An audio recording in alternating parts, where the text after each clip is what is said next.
So, we've all heard of the Library of Alexandria, right?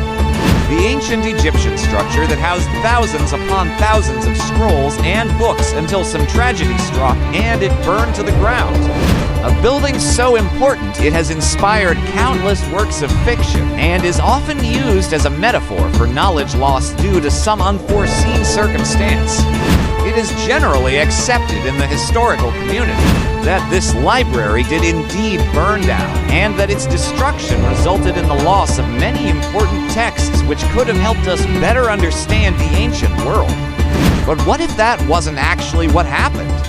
What if the Library of Alexandria still stands somewhere in Egypt, just waiting to be found? Well, let's explore this fascinating idea and learn about one of the most mysterious libraries in history. The Library of Alexandria was not just any library. It was considered one of the largest and most comprehensive collections of knowledge in the entire ancient world, with estimates suggesting it may have held anywhere from 400,000 to 500,000 scrolls at its peak. To put that into perspective, the largest library in the world today, the British Library, only holds about 170 million items. So, compared to the modern equivalent, the Library of Alexandria would have been relatively small. But given the technology of the time, this was an incredible feat of organization and preservation. It is believed the library was founded by Ptolemy I in the year 283 BC after being gifted a number of scrolls from Alexander the Great's personal collection. Throughout the next few centuries, it would grow into the center of the ancient world for scholarship and learning.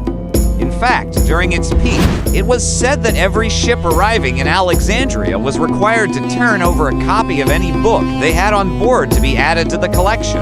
This would ensure that scholars from around the world would be able to peruse recently published material from faraway lands. Obviously, with such a vast collection of potentially dangerous literature, there needed to be rules about what could and could not be done within the library walls. We know surprisingly little about these rules since nothing official was ever written down.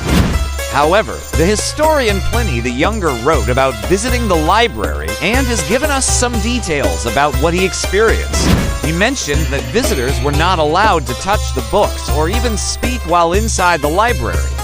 And if you wanted to do some reading, you'd have to bring your own scroll or book since nothing was allowed to be removed from the premises. The collection itself was kept in storage rooms organized by subject matter, and visitors would request a book from a librarian who would then retrieve it for them. Sounds like a pretty nice place to hang out, but it was also said that people would go missing inside the library because it was so easy to get lost among the endless stacks of scrolls. Even though the library was open to the public and anyone was free to enter and use the books, it was primarily run by scholars, some of whom lived on site. They would not only care for the collection, but also add to it through their own research.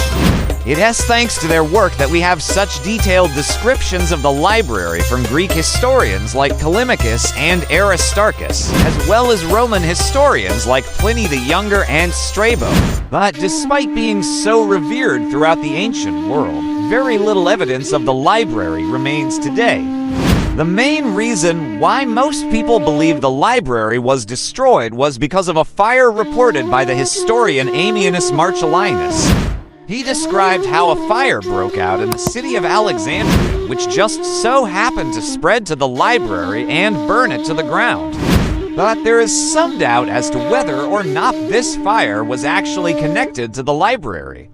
You see, Marcellinus was writing almost 300 years after the supposed destruction of the library, and his account was based on earlier historians that are no longer with us. Furthermore, accounts of the fire vary wildly. Some say it was started intentionally by Julius Caesar when he was fighting in a civil war against Pompey. Others say it was caused by an earthquake followed by a lightning strike. And yet others claim it was merely an accident caused by someone trying to light a candle. So unfortunately, we simply don't know how the library was destroyed, but that hasn't stopped people from claiming that it still exists. A popular theory, albeit one without much evidence, is that the library was secretly moved sometime before it supposedly burned down. Perhaps those in charge of the collection realized how fragile these priceless artifacts were and decided to hide them away rather than risk losing them. Some believe the books were buried in the desert and hidden from the rest of the world. Others say they were sealed up in underwater chambers, ensuring their protection from rising tides of war or potential invaders. The reality is we simply have no way of knowing where the books went. If they were taken somewhere else, it would have been a massive undertaking, requiring manpower and resources that might not have been available at the time. Another possibility is that the destruction of the library was greatly exaggerated. After all, there are conflicting accounts about when exactly it took place, and no archaeological evidence has ever been uncovered to confirm its demise. It is possible that the fire referenced by Ammianus Marcellinus actually only damaged part of the collection, and that a significant portion was saved.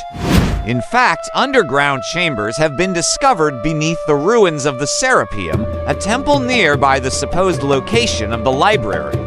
While no books were found, the existence of these tunnels suggests that valuable items may have been hidden there to protect them from the elements or potential looters.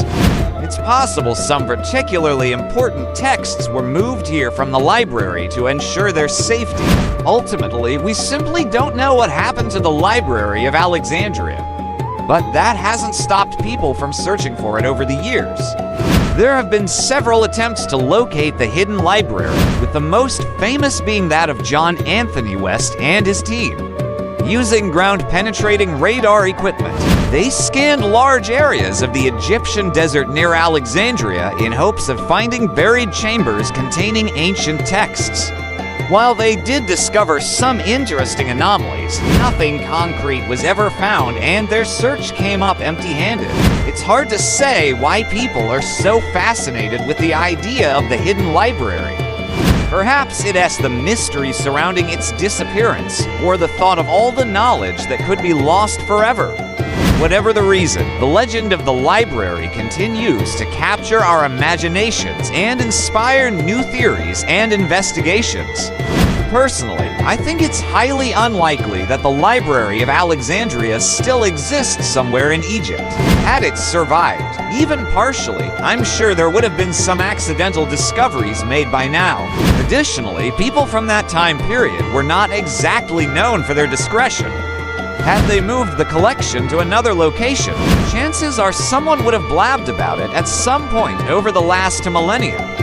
Furthermore, most of the stories about the library come from people who lived hundreds of years after it was supposedly destroyed.